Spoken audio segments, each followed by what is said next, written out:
Prioritas adalah nyawa tadi. Prioritasnya kesehatan. Kalau sebenarnya. sudah membahayakan kondisi pasien, bisa pusing, bisa diare, diare banyak, apalagi kayak muntaber gitu kan ya, sudah muntah-muntah, diare apa-apa, sehingga dia kekurangan cairan apa-apa ya. Harus segera diganti.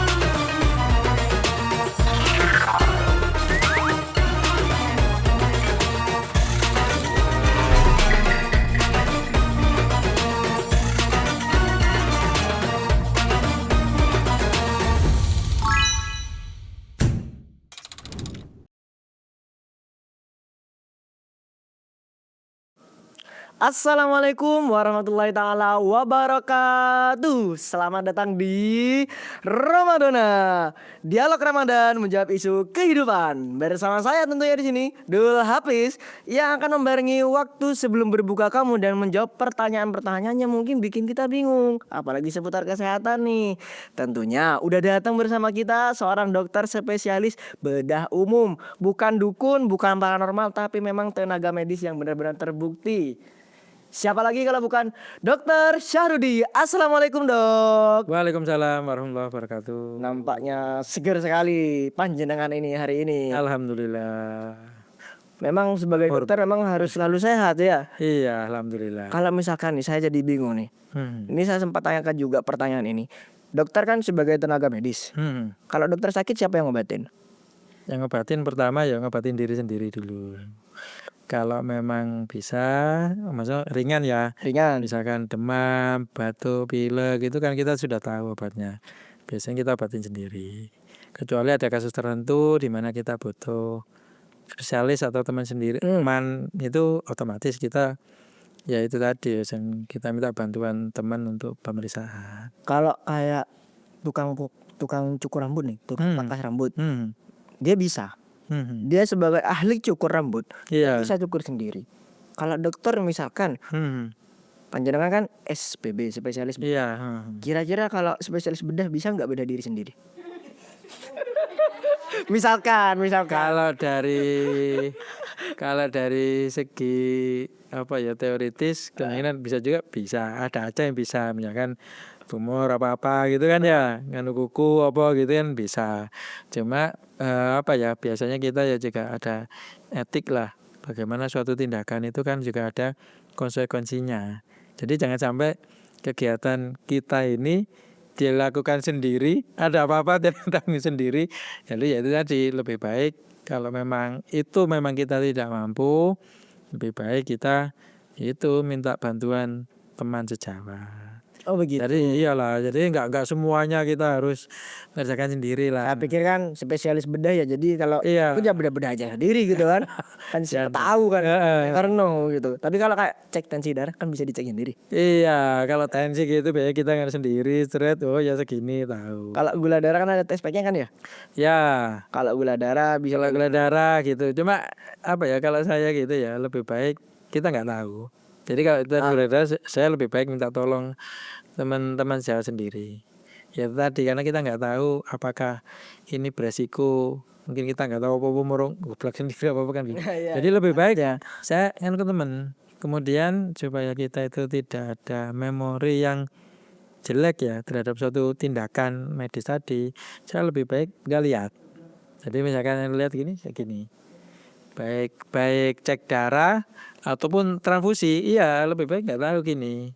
Itu akan membuat kita pikiran kita itu lebih fresh daripada kita ngelihat gini, ngelihat darah, kemarin mikir kita yang aneh-aneh. Ya bisa juga sih, tapi kalau saya lebih baik kalau saya cek darah apa ya sudah wes lihat aja gini. Iya dok, sehingga kita, otak dan pikiran kita itu tidak terganggu dengan hal-hal yang di sini. Kalau saya gitu. Ada nggak dokter yang takut darah? Kalau tanya ya bisa juga ada. Biasanya orang yang takut darah tindakannya itu dia masuk di bagian yang tidak yang lebih aman lah ya tindakannya itu gitu loh. Ya kalau bedah kan ya pasti ada darahnya tuh pasti. Iya, ya Kalau mesti misalkan takut darah gimana? Masa gini? ya enggak lah. Kan itu kan orang lain. Jadi antara kita sama orang lain kan beda. Heeh. Kalau orang lain kita melakukan tindakan, sistemnya kita adalah prinsip profesionalisme. Jadi bagaimana kita itu melihat si pasien ini sebagai guru kita yang dimana mereka ini harus kita selamatkan. Jadi prinsipnya bukan apa ya kayak bedatin ayam apa kan gitu kan mikirnya kayak gitu. Kalau ayam kan tinggal Lah ini lah apa gitu. Wah, ini pesan makanan gitu kan. Heeh. Tapi prinsip kita adalah bahwa mereka itu adalah guru-guru kita yang sedang sakit yang perlu kita selamatkan. Oke. Jadi mikirnya prinsip seperti itu ya kita ngerjakan itu yaitu sesuai prinsip profesionalisme seperti itu. Oke, Dok. Jadi seputar pengobatan ini Ya, ya, ya. karena kan saya tanya sama dokter kan bukan Iya, sama iya, dukun kan. iya, iya, Jadi saya nggak mau tanya siapa jodoh saya. Iya, Kalau tanya jodoh kan ke dukun iya. atau ke kiai. karena ini dokter, jadi saya tuh sebenarnya sempat bingung juga. Misalkan ya, misalkan saya pusing minumnya obat Paramek. Kalau misalkan saya pusingnya tengah hari ketika puasa, apakah saya harus minum Paramek?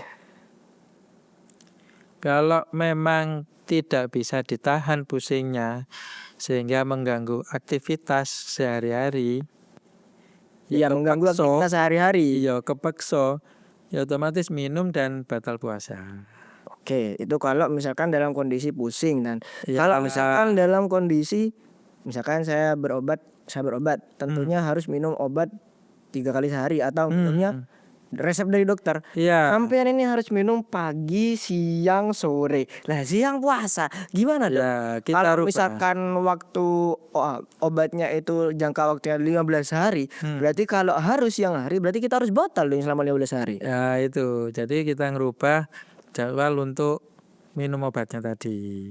Dikonsultasikan lagi berarti. Iya, jadi ketika puasa kita mesti akan menyampaikan karena situasi khusus ya, Situasi khusus puasa. dalam kondisi khusus ini. Jadi ketika puasa kita rubah paginya itu sahur, kemudian sorenya itu pada waktu Berbuka. Nah, kemudian pada waktu yang sore atau malam sebelum tidur. Sebelum tidur. Jadi 3 kalinya tadi dipakai sebelum subuh, kemudian waktu pas pada maghrib tadi, kemudian mau tidur ya jam 9 jam 10 tadi.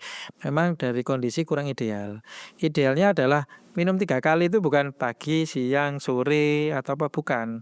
Tapi harusnya ketika 3 kali hitungannya adalah 24 jam. Kan sehari kan 24 jam. Sehari 24 jam. Bagi 3 berapa? 24 dibagi berapa guys? 24 dibagi 3.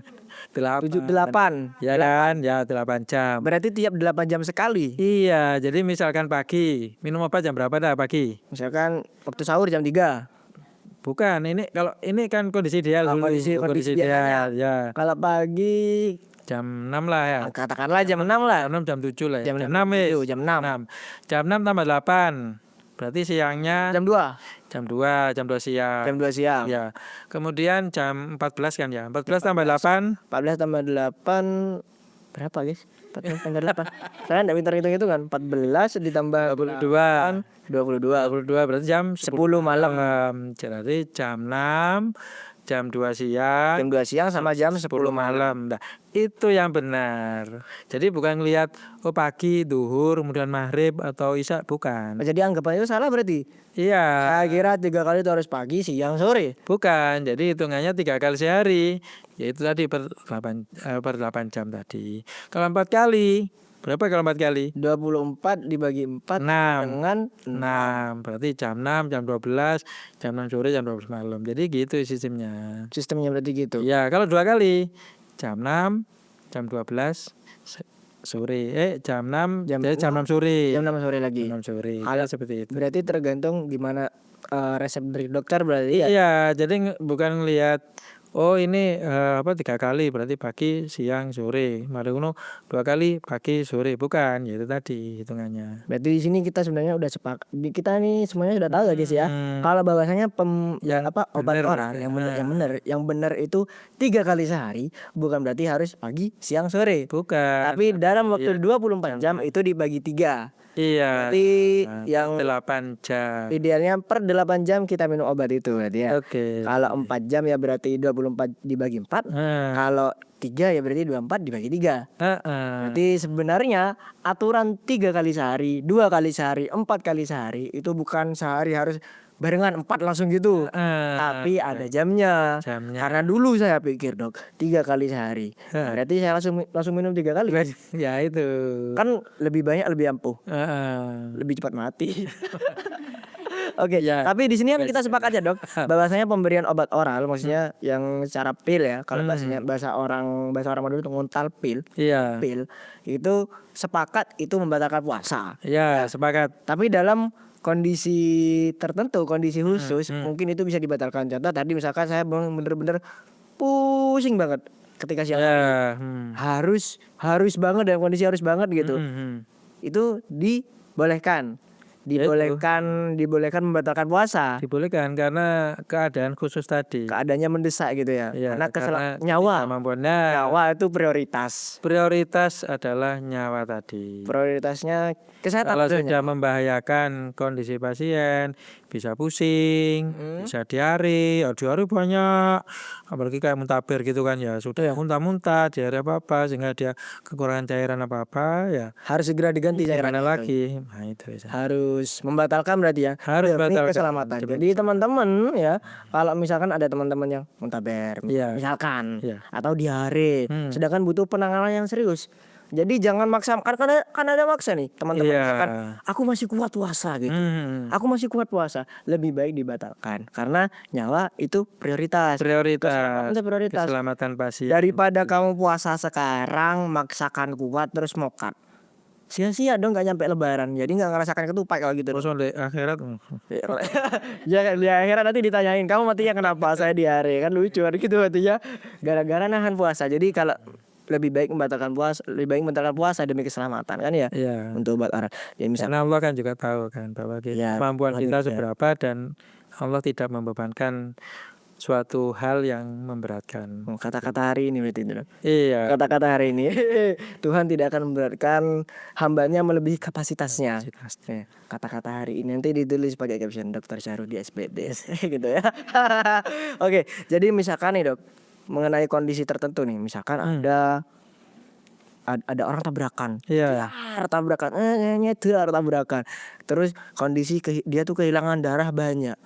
Ketika dia melakukan transfusi darah, itu gimana sih proses transfusi darah itu? Apakah darah kita tuh diambil pakai alat set langsung dipindahkan set gitu, atau gimana sih transfusi darah itu konsepnya seperti apa? Ya, terima kasih. Jadi transfusi darah itu dibutuhkan pada waktu orang itu kekurangan darah. Kekurangan darah ini bisa juga proses trauma yang kecelakaan tadi. Proses trauma kecelakaan. Ya, bisa juga non trauma. Non trauma seperti apa? Misalkan ambeien hemoroid. Ambeien. Ya, ambeien hemoroid itu BAB-nya keluar darah banyak. Muntaber dok. Bukan muntaber. Lain. BAB darah cuma ada benjolan di dubur. Nah itu yang ambeien tadi. Ambeien tadi. Itu keluar darah banyak sehingga sampai pucet apa-apa, dicek ternyata darahnya rendah, bukan tekanan darahnya tadi. Tekanan darahnya. Dulu kita sampaikan bukan. Tapi darahnya sedikit. Isi darahnya itu sedikit, namanya hemoglobin namanya. Darah merah. Ya, darah merah. Jadi kalau HB-nya itu rendah, itu otomatis kita transfusikan. Jadi seperti itu. Karena kita menambah jumlah darah, ya baik trauma atau non trauma tadi, otomatis itu yang membatalkan puasa. Itu di sini kita sepakat kan kalau itu membatalkan puasa. Iya. Nah, tapi dengan kondisi yang saya baru tahu nih kalau ada kalau kondisi untuk butuh transfusi darah tuh ada trauma sama non trauma. non trauma. Kalau misalkan itu kan apa namanya? Kalau kayak cuci darah dari segi dari segi hukumnya adalah karena ini darahnya kemudian masuk ke mesin, kemudian dibersihkan kan. Dibalikan lagi. Itu kan tidak menambah dan juga tidak mengurangi. Ya, mungkin kurang karena dibersihkan tadi. Gitu. Dari beberapa hal itu tidak membatalkan. Ya, karena tidak menambah nutrisi, tidak menambah nutrisi. Kecuali dimasukkan nutrisi baru sih, ya itu yang nggak boleh. Berarti itu bisa dikatakan. Tapi kalau cuci darah kemudian masuk ke mesin kemudian masukkan lagi tanpa tambah nutrisi, ya tidak membatalkan. Berarti Memang ya, mungkin bagi teman-teman yang nggak tahu prinsipnya Iya. darah, itu ada kondisi di mana ginjalnya Dok ya kalau nggak salah ya. Ya, jadi di mana kondisi ginjalnya ini Tidak jelek berfungsi. atau rusak, ya. Di mana kalau kerusakan ginjal itu kan ada beberapa tahap. Iya, ada beberapa tahap. Kalau Ada pada beberapa awal itu biasanya pakai obat-obatan. Tapi kalau sudah kerusakan ginjalnya sudah stadium akhir, tidak bisa diperbaiki lagi, harus cuci darah. otomatis kotoran itu di dalam darah numpuk. Bukan berarti kotoran ya, feses itu ya BAB bukan, tapi kotoran dalam darah numpuk sehingga itu membuat membuat racun dalam tubuh. Biasanya orangnya jadi gelisah, kemudian nggak tenang, kemudian juga penurunan kesadaran, dan juga kalau lama-lama juga otaknya kan Rusak juga. iya Juga. rusak juga, yaitu yang berisiko mengganggu nyawa. Berarti kan Akhirnya apa? Kita cuci darah tadi, cuci darah. kita buat saluran ya, kita buat saluran ambil darah, biasanya di lengan. Kemudian dari lengan sini kita masukkan ke mesin, namanya mesin hemodialisis. Itu cuci darah tadi. Berarti mesinnya itu pengganti ginjal berarti. Iya, jadi untuk membersihkan tadi pakai mesin tadi, Iya. kemudian kotoran-kotoran dikeluarkan. Setelah dikeluarkan, baru dimasukkan lagi darahnya. Karena tidak menambah nutrisi, Berarti tidak apa-apa. tidak apa-apa, membatalkan puasa. tidak membatalkan. Kalau pasiennya kuat, Kalau enggak kuat ya. Kalau nggak kuat ya gimana lagi? ya batal berarti. Karena kebanyakan itu ada yang cuci darahnya tadi emergensi. Orangnya nggak sadar tadi. Orang yang Kalau sadar. nggak sadar kan tidak ada kewajiban untuk puasa kan. Iya, kalau Itu ya tidak sadar maka dia tidak wajib puasa. nggak wajib. Tapi ada beberapa yang karena dia cuci darahnya sudah sudah rutin, Sudah teratur seminggu 2 kali apa-apa, dimana orangnya itu baik-baik saja. Berarti Ya, itu tidak otomatis membatalkan ya. Berarti meskipun konsepnya sama-sama mengeluarkan dan memasukkan ya, antara transfusi darah dan ya. cuci darah itu berbeda guys ya teman-teman. Jadi jangan disamakan. Darah keluar masuk, mentang-mentang darah keluar masuk transfusi Iya. darah sama cuci darah itu beda. Kalau cuci darah itu hanya menggantikan kinerja ginjal yang sempat rusak, sedangkan kalau transfusi darah itu menambah atau mengurangi, dan itu yang membatalkan Betul. puasa. Untuk obat oral tadi sudah dijelaskan oleh Dokter Syahrudi seperti bagaimana takarannya, pengaturannya dan lain sebagainya, dan kita sepakat itu membatalkan puasa.